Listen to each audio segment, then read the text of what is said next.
Depuis un mois, le premier dimanche de janvier, nous sommes dans une série qui s'intitule Déclic. Et cette série a pour but d'amener un déclic, une prise de conscience, une révélation sur notre rôle de témoin. En fait, nous nous rendons compte que nous savons en théorie que Dieu nous appelle à être des témoins, mais ça reste une théorie. Puisqu'en pratique, nous avons des difficultés à témoigner parce que nous ne savons pas à quoi dire. Nous ne savons pas trouver le bon moment, la bonne opportunité, la bonne personne. On ne sait pas si la personne va être favorable, on ne sait pas si la personne va recevoir. On n'a pas toujours la compassion, pas toujours le temps. Il y a la timidité. En fait, il y a tellement et tellement de raisons qu'au final, factuellement, nous ne témoignons pas. Alors, Dieu nous appelle à témoigner et on lui dit qu'on ne peut pas. Et il nous appelle à témoigner et on lui dit qu'on ne peut pas. C'est pourquoi nous entrons dans cette série. Parce que nous croyons qu'il ne faut pas simplement une compétence, une bonne opportunité, une atmosphère parfaite pour témoigner, mais on croit qu'il faut une chose. Mais vous recevrez une puissance, le Saint-Esprit survenant sur vous, et vous serez mes témoins. À Jérusalem, en Judée, en Samarie et jusqu'aux extrémités de la terre. Il faut une chose pour être capable de témoigner, l'Esprit de Dieu sur nous. C'est pourquoi nous sommes dans cette série. Nous avons besoin d'un déclic. Mais ce n'est pas moi qui vais commencer par parler. Est-ce qu'on peut amener les deux petits tabourets? Je vais demander à mon... Ça m'a vraiment touché ce témoignage il y a 2 semaines lorsque je l'ai entendu. 3-4 heures. Il commence par un juron et il termine par la prière. Il y a quelque chose qui a été semé. Quelquefois, on est officiellement, on a le titre de chrétien, sauf que les frustrations, les circonstances du quotidien nous empêchent de semer, on rate les opportunités encore et encore. Et puis, quand on essaye d'obéir, c'est comme mon papa a dit, il y a une Bible ouverte qui s'ouvre dans notre esprit et on est capable de dire des choses qu'on n'aurait même pas imaginé être capable de dire, parce que l'Esprit de Dieu est avec nous à ce moment-là. Et ce témoignage, je le trouvais important à le partager. J'aimerais demander à notre deuxième témoin, ces deux témoignages sont vraiment intéressants. Ils me parlent, ils m'encouragent moi-même et je pense qu'ils vous parlent et qu'ils vous encouragent. J'ai retenu 2 mots-clés dans le premier, comme le deuxième témoignage, j'ai entendu 3-4 heures à chaque fois. Comme ni l'un ni l'autre n'aurait imaginé ces 3-4 heures, ni l'un ni l'autre n'était pas prêt à ces 3-4 heures, mais et l'un et l'autre, l'Esprit de Dieu a permis 5 minutes, 15 minutes, 3-4 heures. 3-4 heures. Je crois qu'on a besoin de prendre conscience d'un déclic, une prise de conscience, une révélation est nécessaire. Parce que si, comme le dit Thomas, si on se prend pour les avocats à devoir défendre notre foi, construire des arguments, chercher le bon moment, la bonne personne, on ne va pas s'en sortir. Notre but, c'est on est témoin, on obéit, on dit ce que Dieu a fait dans notre vie, point à la ligne, l'Esprit de Dieu se charge de tout le reste. Notre but, c'est de semer, pas de faire croître. Notre but, c'est de semer. Et c'est l'Esprit de Dieu qui se charge du reste. J'aimerais qu'on puisse lire certainement un seul passage ce matin ensemble. C'est dans Actes au chapitre 9. Voici ce que le texte nous dit. C'est un passage que la plupart vous connaissez. Et pourtant, à chaque fois que je le relis, il me parle fortement. Voici ce qu'il nous dit. Comme Saul était en chemin et qu'il approchait de Damas, tout à coup, une lumière qui venait du ciel resplendit autour de lui. Il tomba par terre et entendit une voix lui dire « Saul, Saul, pourquoi me persécutes-tu » Il répondit « Qui es-tu, Seigneur ?» Et on s'arrête là pour le moment. Saul, ici, deviendra l'apôtre Paul, mais à ce moment-là, il n'est que Saul, Saul de Tarse. Il est le fer de lance de la persécution. Une expression qui caractérise bien Saul nous dit qu'il respire le meurtre juste après l'exécution d'Étienne. Saul va persécuter, maltraiter, arrêter, et il va même demander l'autorisation aux autorités juives de le faire, et on va lui accorder. Et à ce moment-là, Saul est en train de quitter Jérusalem pour aller jusqu'à Damas, pour faire la même chose qu'il faisait à Jérusalem, mais à Damas, la persécution. Et finalement, Dieu s'en charge, et instantanément, Saul est arrêté, et il se tourne vers Jésus. Et en fait, ce passage, je l'ai lu des dizaines et des dizaines de fois dans ma vie, et je me dis que Saul est certainement un des hommes les plus loin de Dieu dans sa folie, dans son fanatisme, dans sa haine pour Christ. Et pourtant, aussi loin qu'il est, Dieu est capable de l'amener à un autre extrême et il deviendra l'apôtre Paul, celui qui aura les plus grandes révélations du Nouveau Testament. Il est capable de faire passer des hommes et des femmes d'un extrême à l'autre. Et lorsque je vois ce que Dieu est capable de faire pour des Sauls, je me demande de quoi Dieu est capable de faire pour le responsable de Thomas, pour le client de mon père, pour nos proches, pour nos enfants, pour nos parents, pour nos voisins, pour nos collègues de travail. De quoi Dieu est-il capable de faire? Aucune des personnes autour de nous n'est trop loin pour que Dieu les ramène à lui. Et si on accepte cette vérité, alors je crois qu'avec plus de ferveur, de confiance, on devrait aller vers eux. Lorsque je vois ce passage, à nouveau, je le dis, je l'ai tellement lu, et pourtant, une énième lecture me pousse à une réaction que je n'ai pas toujours que j'ai pas toujours eue lorsque j'ai lu ce passage. Récemment, lorsque je l'ai relu, j'ai eu envie de rêver. J'ai eu envie d'avoir une ambition nouvelle avec mes proches que je considère trop loin de Dieu. Il y a certains de mes proches, ils ont fait des choix qui les ont tellement éloignés que qu'est-ce que tu veux dire? Ils ont pris des décisions dans leur vie. Qu'est-ce que tu peux faire à un moment donné? C'est juste pas possible. Ou des personnes qui ont vécu de telles souffrances qu'on ne sait pas quoi dire, on ne sait pas comment les rapprocher de Dieu. Et des personnes, ils ont été tellement blessés dans leur vie, et même peut-être à cause de l'Église. Qu'est-ce que tu peux faire? Mais face à ces personnes qui sont tellement loin de Dieu, je lis ce passage et j'ai envie de rêver à nouveau. J'ai envie de me dire, qu'est-ce qui pourrait limiter la main de Dieu pour atteindre ces personnes, pour atteindre vos fils, vos filles, vos pères, vos mères? Qu'est-ce qui limite la main de Dieu? Je crois que rien ne limite la main de Dieu. C'est pourquoi j'ai envie de rêver. Je n'ai pas envie de ressortir de cette série et d'être dans la même médiocre intention d'atteindre ces personnes, mais je veux avoir une intention différente. Je veux rêver à nouveau. Je veux avoir une ambition nouvelle. Je veux croire que Dieu n'a pas fini d'atteindre les personnes qui sont autour de nous. Estimons-nous que c'est terminé? Estimons-nous que c'est trop difficile? L'Esprit de Dieu n'est-il pas celui qui est capable de percer les cœurs endurcis pour pouvoir communiquer son message, communiquer son amour? Après tout, où étais-je avant de choisir Jésus? Où étiez-vous avant de choisir Jésus? Étiez-vous des personnes à deux doigts de la perfection, puis on vous a parlé de Jésus, c'était une simple formalité? Ou est-ce que vous étiez des personnes désespérées, malades, perdues, affaiblies, dans une autodestruction, blessées, traumatisées?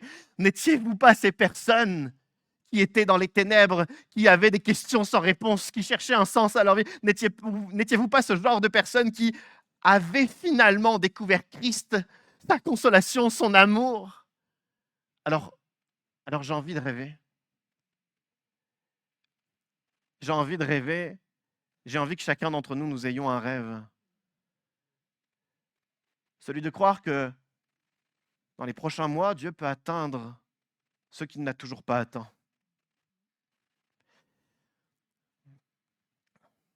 Il s'appelle JB, c'est un pasteur stagiaire, il est dans le sud à l'UAPM, à Nîmes, donc dans notre union à l'UAPM, et il me racontait, il a un parcours extraordinaire. Il me racontait que son papa, je couperai ça au montage. Il était dans le grand banditisme et toute sa vie, évidemment, il n'a pas connu son père, mais dans les dernières années de la vie de son père, ils se sont retrouvés.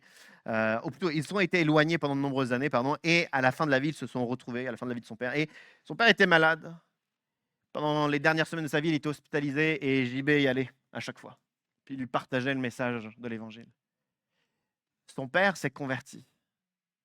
Ça a eu un tel raisonnement dans tout le service de l'hôpital que les infirmières, les aides-soignants, la cadre du service venaient dans la chambre, pas pour prendre soin du papa, pour écouter le fils.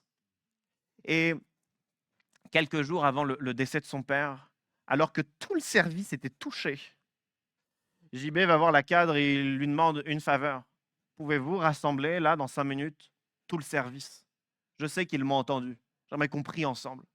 Tout le service s'est réuni. Il a prié. Tout le service a alors été dans les larmes. Certains ont osé se retourner vers lui dans les heures qui ont suivi pour des prières de repentance. Certaines sont allées à l'église. Certaines ont fait un chemin. Pourquoi? Parce que pour JB, personne n'est inatteignable.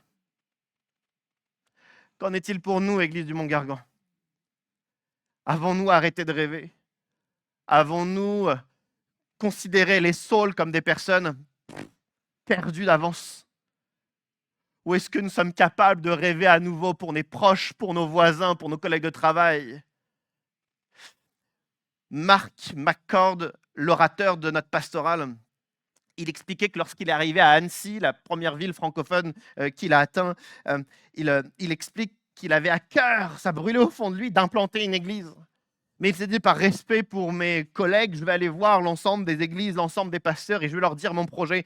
Il était texan, et puis il avait cet accent qui n'allait pas, en tout cas, pas toujours compréhensible. Et les pasteurs, très méfiants, trop méfiants, peu importe, ils lui disent oui, mais bon, où est-ce que vous allez trouver l'argent pour votre salaire, pour trouver un local? Et puis lui dit bah, par la foi. Non, non, mais vraiment, comment vous allez trouver l'argent? Et il venait d'une mission en Pérou où ils avaient confectionné plein de pulls. Et donc, il voulait dire qu'il allait importer des pulls et les vendre. Et comme il avait un accent, il disait bah, on va importer des poules et on va les vendre. Et nous avons eu à la pastorale la même réaction que vous. Et lui, il a gardé son sérieux et il a dit les pasteurs ont ri de moi et se sont moqués parce que j'avais un accent. Mais 10 ans après, lorsqu'on était 1000 membres, ils ont arrêté de se moquer. 10 ans, 1000 membres. Et quand j'ai entendu ça, ça m'a à nouveau poussé à rêver. Le samedi midi à la pastorale, c'était le dernier repas. Il y avait un couple, Emmanuel et Nathalie. Ils sont, j'ai un truc, Metz ou Nancy, en tout cas de ce coin-là, de ce coin-là de la France. Et ils ne sont pas de l'UAPM, mais ils viennent visiter pour découvrir un peu notre union, pourquoi pas s'y rattacher. Et puis je discute avec eux. Et puis ils me disent ah bah tiens, on a démarré une implantation d'église en 2020, et puis année du Covid, mais ils y sont allés quand même. Et puis ils expliquent ce qu'ils font, etc., etc. Puis quand ils expliquent, je trouve ça bizarre. Ils racontent des choses, mais il y a un problème de ressources ou de logistique, il y a un problème de ressources humaines certainement dans l'histoire parce que ça ne va pas. Donc je leur demande oh, mais combien vous êtes? Généralement, dans les implantations d'église, 4 ans plus tard, on est un certain nombre. Ils expliquent qu'ils sont une soixantaine. Ils ont le même âge que moi. J'ai été touché par leur histoire parce qu'en 4 ans, ils sont passés de 2 personnes, Emmanuel et Nathalie, à 60 personnes. Ça, ce n'était pas il y a 50 ans, ce n'était pas une époque de réveil, c'est dans une ville qui ressemble à Rouen, avec 2 ministères qui ressemblent à chacun d'entre nous. Il y a 5-6 chrétiens dans leur communauté qui les ont rejoints, le reste, c'est juste des personnes qui ont découvert la foi. Église du Mont-Gargan, avons-nous un rêve? Ou considérons-nous les autres comme des personnes trop difficiles, trop complexes, on ne peut pas semer, ils ne se tourneront pas vers Dieu, et de toute façon, je suis trop timide, je ne sais pas quoi dire, je n'ai pas l'argument, alors je n'oserai pas, je ne dirai pas, je resterai sur mes positions, et j'irai à l'église, je lèverai mes mains pendant la louange, je ferai une prière qui s'entendra, mais je ne témoignerai pas. Je crois que nous devons oser rêver à nouveau d'atteindre les personnes que jusqu'alors nous n'avons pas réussi à atteindre. N'est-ce pas ce que Dieu nous demande de faire? Le passage que nous avons lu, il y a cette réponse de Saul qui me touche fortement. Il y a la lumière qui resplendit, il y a la voix qui dit « Pourquoi me persécutes-tu? Saul, Saul, pourquoi me persécutes-tu » Saul persécute les chrétiens. Donc pourquoi me persécutes-tu? C'est que c'est Jésus qui parle. Pourquoi me persécutes-tu? Et Saul dit « Qui es-tu, Seigneur ?» Il ne peut pas dire « Qui es-tu ?» et reconnaître le Seigneur Jésus. Ça n'a pas de sens. En fait, il est dans une telle instantanée prise de conscience de cette révélation de Jésus-Christ qu'il en vient à dire « Qui es-tu ?» Lui qui, tellement sûr de ses connaissances, est capable de persécuter tellement sûr de ses croyances qu'il est capable de maltraiter. Il est dans un fanatisme tel, mais une rencontre avec Jésus. Et il dit, qui es-tu? Qui es-tu? Il ne sait plus. Où sont ses certitudes? Où sont ses croyances? Elles ont été fragilisées par une rencontre avec Jésus. Thomas l'a bien dit dans son témoignage. Il parle d'une personne qui, dans la littérature, dans la philosophie, dans les sciences religieuses, il s'y connaît. C'est une personne qui est sûre et certaine, et pourtant, une rencontre avec Jésus. Et qui pose des questions à qui? Est-ce que c'est Thomas qui lui pose des questions ou est-ce que c'est lui qui vient poser des questions à Thomas? Je crois que tellement de personnes autour de nous ont des croyances, ont des certitudes, ils ont déjà dit non à la foi, ils ont déjà dit non à Dieu, ils ont déjà dit non à nos croyances. Mais à l'instant où ils rencontreront Jésus-Christ, leurs croyances et leurs certitudes voleront en éclats. Quand j'étais enfant et que j'allais à l'église, j'avais une peur d'enfant. C'était, vous avez certainement déjà entendu ça, il y avait certains orateurs qui venaient une fois de temps en temps à notre église que l'on fréquentait lorsque j'étais enfant, et les orateurs racontaient des témoignages du genre une personne qui vient à l'église et un responsable allait le voir, un chrétien mature, en lui disant « L'Esprit de Dieu m'a dit ça, ça, ça, ça sur ta vie ». La personne, blême, bouche bée, c'était exactement des choses qu'elle cachait dans sa vie. Et quand j'étais enfant et que j'entendais ça, j'avais peur que quelqu'un fasse la même chose avec moi sur mes secrets d'enfant. Finalement, jeune adulte et adulte, je crois que plus je me rapproche de Dieu, plus j'ai la même peur parce que je sais de quoi Dieu est capable. Il y a un mois, on avait un temps de prière quelque part et je me souviens prier pour une personne et puis on sent que ça va pas plus loin. On sent qu'il y a des choses qui ne vont pas. Et intérieurement, je demande à l'Esprit de Dieu vraiment de diriger, de parler. Et puis, on parlait d'une voiture, rien à voir, un problème de voiture qui avait tellement de conséquences. Et puis, spontanément, je propose à la personne, mais est-ce que tu arnaques l'assurance maladie? Intuition de Dieu, et dans l'obéissance, je le partage. La personne était en train d'arnaquer l'assurance maladie par des fausses déclarations depuis des années, dans une auto-victimisation. Le péché est mis en évidence. La personne se repent. Dans les jours qui ont suivi, le problème de voiture initial a été réglé. Parce que l'Esprit de Dieu parle. Et lorsqu'il parle, il dévoile ce qui est caché, il confond. Les certitudes que nous avons s'effondrent parce que l'Esprit de Dieu est capable de parler. J'aimerais bien que nous puissions, chacun d'entre nous, retourner sur le terrain de la mission, aller voir nos proches et leur témoigner de notre foi, mais je crois que nous devons être remplis de l'Esprit pour le faire.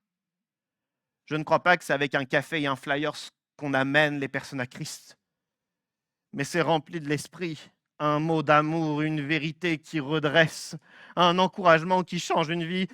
On a besoin que ce soit un peu moins nous et nos raisonnements et un peu plus l'Esprit de Dieu qui parle. C'est pourquoi, dès demain, on commence une semaine de jeûne et prière. Dès demain, on commence une semaine de jeûne et prière. C'est pour ça. J'ai une dernière chose à partager. Justement, ça rend cette semaine de jeûne et prière importante. Dans ce passage, le texte nous dit que la lumière resplendit. La lumière resplendit parce que Dieu est présent dans cette scène. La lumière resplendit parce que Saul a besoin d'un éclaircissement dans son esprit. Alors la lumière resplendit. Si la lumière resplendit, je crois que c'est parce qu'avant et jusqu'alors, Saul était dans les ténèbres. J'aimerais vous raconter un témoignage. On a rediscuté avec Joséphine il y a 2-3 jours de cette scène. Et je ne suis pas le seul à m'en souvenir comme si c'était hier. Elle aussi, elle s'en souvient. C'était de la nuit du 30 juin au 1er juillet 2019. Ça faisait un mois qu'on avait repris l'église, la charge pastorale avec Joséphine et on avait fait au mois de juin 3 semaines d'évangélisation. Je me souviens, il y avait durant 3 dimanches des cultes adaptés, on avait invité nos proches, nos familles, nos amis, et puis même les samedis, il y avait des activités. Je me souviens, un tournoi de foot, il y avait une après-midi avec les enfants. Il y avait toutes sortes d'actions d'évangélisation pendant ces 3 semaines. Et à la fin des 3 semaines, on est dimanche après-midi, et je dis à Joséphine, on a compté, au total, dans l'église, il y a eu une trentaine de personnes qui étaient venues pour la première fois. Et je dis à Joséphine, toute ma joie, et je me projette dans une saine obéissance de ce qu'on est censé faire. Et je dis à Joséphine, il faudrait les recontacter. J'ai leur contact pour la plupart. Et puis, il faudrait qu'on les voit, qu'on échange et qu'on leur repartage un peu plus de choses en direct. Et puis, pourquoi pas qu'on les réinvite à l'église. Et puis, à un moment donné, on va leur offrir une méditation quotidienne, un évangile, quelque chose. Et puis on est en train de se projeter jusqu'à leur conversion, jusqu'à leur baptême. Et on est dans ce moment de joie. Et on projette d'obéir dans un saint accompagnement pastoral. Et ça se termine comme ça, notre conversation. Le soir, on va se coucher. En plein milieu de la nuit, je me réveille avec une crise d'angoisse. J'ai chaud. J'arrive pas à ouvrir ma bouche pour parler. J'arrive pas à ouvrir mes yeux. Je me sens mal. Ce que je m'apprête à raconter, à mon avis, ça se dit pas en public, mais je décide quand même de le dire.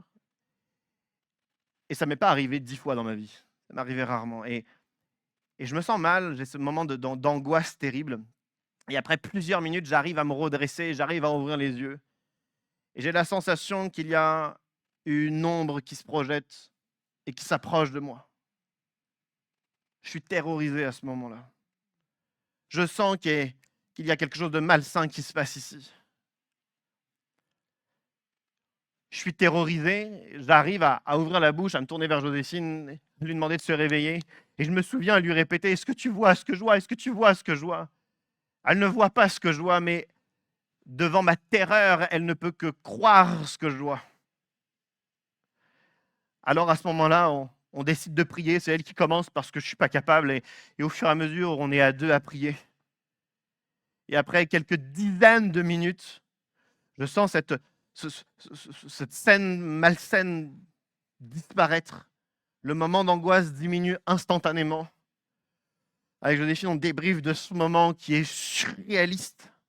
Et j'ai alors une conclusion évidente. Nous sommes pauvres spirituellement.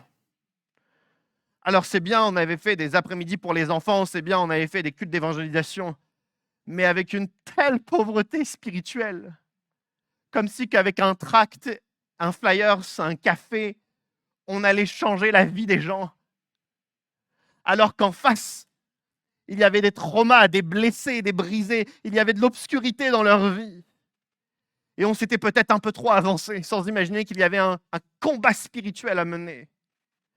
Et donc, depuis ce moment-là, je sais une chose, c'est que notre Église ne peut plus imaginer témoigner sans un combat spirituel. C'est pourquoi demain et pendant une semaine, ce n'est pas le hasard du planning, demain et pendant une semaine, on fait une semaine de jeûne et prière. C'est parce qu'il y a un combat à mener. Et si je n'ai pas toujours eu des fruits dans mon témoignage, et si nous n'avons pas toujours eu des fruits dans notre témoignage, c'est à cause de notre pauvreté spirituelle.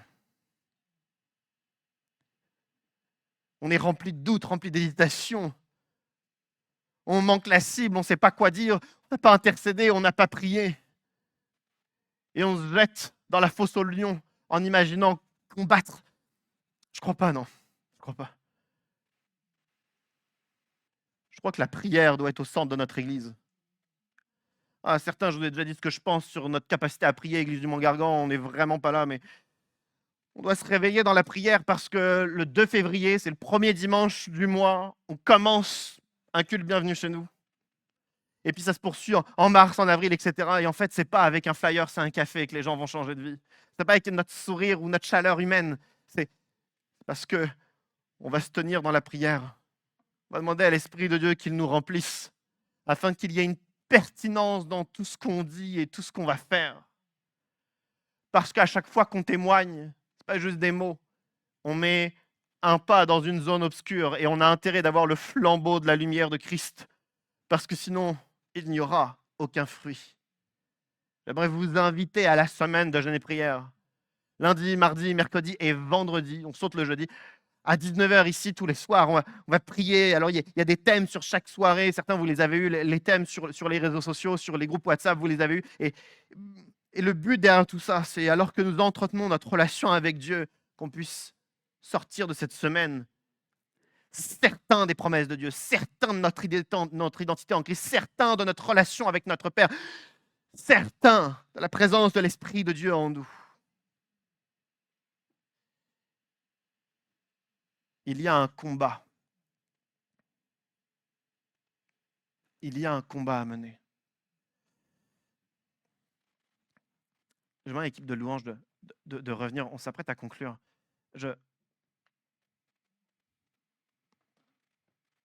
J'aime beaucoup ce passage. La lumière qui resplendit. Saul qui change du tout au tout. Certains, vous connaissez la suite de ce passage.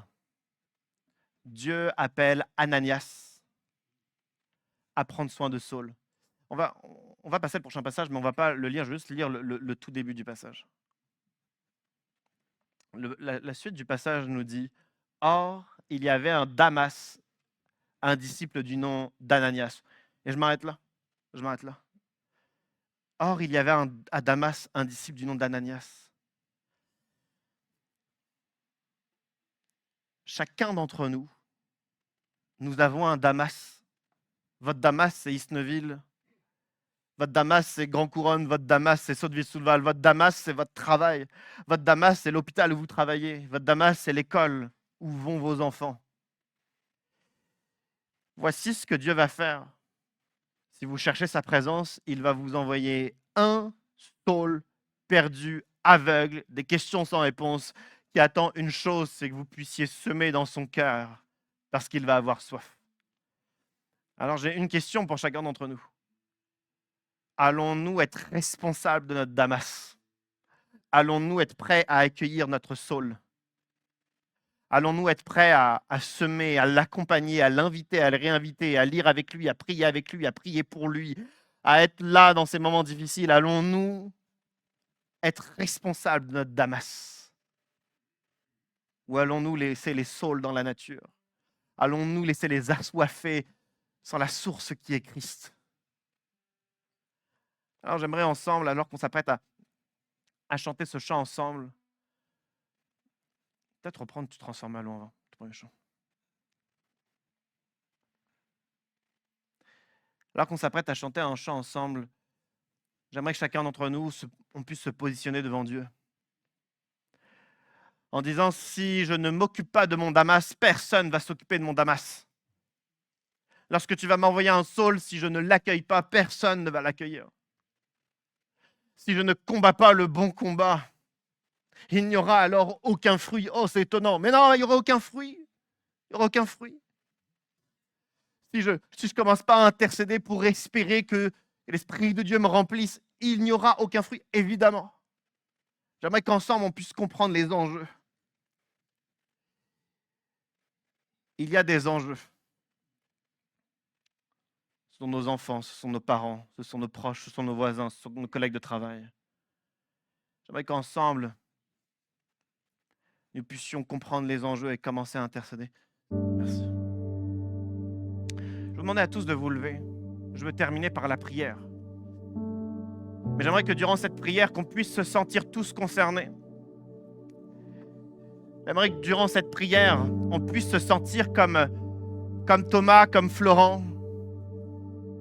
J'aimerais qu'on puisse se dire, je suis peut-être pas toujours à l'aise à savoir quoi dire, comment le dire. Je suis peut-être étonné de mon prochain, de la personne qui est face à moi. Mais je décide d'être dans l'obéissance.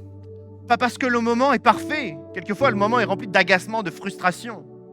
Pas parce que la personne en face est favorable. Non, la personne est remplie de connaissances, telle connaissance que c'est effrayant. Non, c'est pas parce que c'est le bon moment, c'est pas parce que la personne est parfaite, c'est parce que tu es dans l'obéissance. C'est parce que tu témoignes comme il te demande de témoigner.